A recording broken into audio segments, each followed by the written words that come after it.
What's good, Meat Boys? 2020 was a tough year for a lot of businesses, but one often overlooked industry that had a seriously rough past year was the carnival business. And well, you see the text. Unfortunately, there's one more carny with bad news around the bend.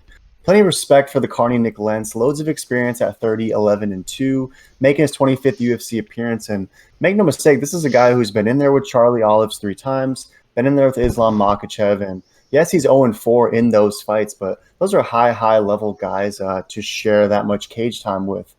He's also got wins over Scott Hot Sauce Holtzman and finishes over Will Brooks and Gray Maynard. So he's an OG, been in the game or been in the UFC since 2009 and definitely deserves respect. But Movsar Evloev is a straight up tank and a straight up, in this case, meat locker. The dude is 13-0, the former M1 Global Bantamweight champ, and you look at Movsar Evloev, and it makes you wonder how this guy made 135.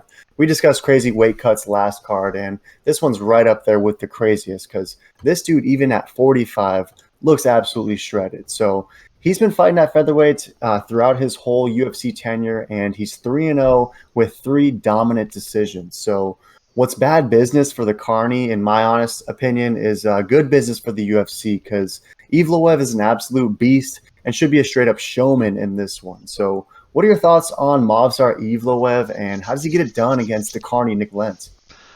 Yeah, no, I mean Nik Lentz, I mean he's a great, phenomenal fighter, great fighter, but man, I don't think he's got a shot. Our the boy Hamzu, he's already given shoutouts on the IG for Evloev, and I think Evloev is just gonna get it done. Everywhere it goes, I feel kind of bad because they're throwing Nick an absolute killer, and it seems like they're trying to get Nick maybe even on his way out. He's on a 2-fight losing streak. Dana did say a lot of cuts were going to happen. If you're not performing, you got to go. But this kid's an up-and-coming star. I mean, he's from Russia. Russia's just been coming out with all these monsters, man. They've just been making a tear, and it looks like even Tapology's going with 92%. I mean, they're going with the Meat Boy squad, so, give it there. And I think this is an absolute meat lock. Pretty easy work.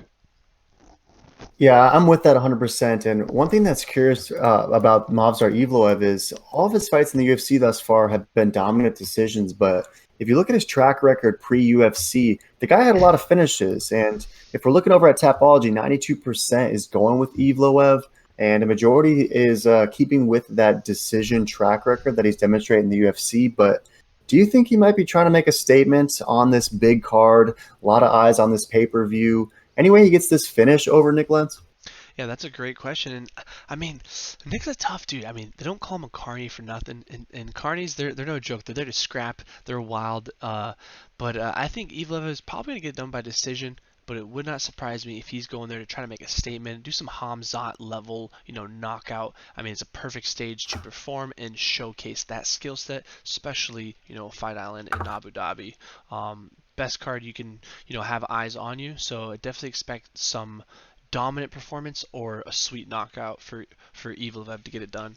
I'm with you 100%. I think Nik Lentz is getting 86th in this one, and we're going to be throwing down 58-84 at not great minus 620 Mobzar odds.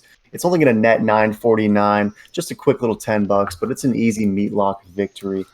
When we were scoping this meat lock out earlier in the week, Mobzar was like a minus 415 favorite, so the odds were a little bit juicier a few days ago, but all the late action seems to be coming in on Mobzar, and well-deserved because this is going to be an absolute meat lock for sure. So we're looking for a 17th meat lock victory, fresh off a sweet dub. Thanks a bunch to the Tibetan Eagle, Sumu Darji, for getting us back on track last Yep. week.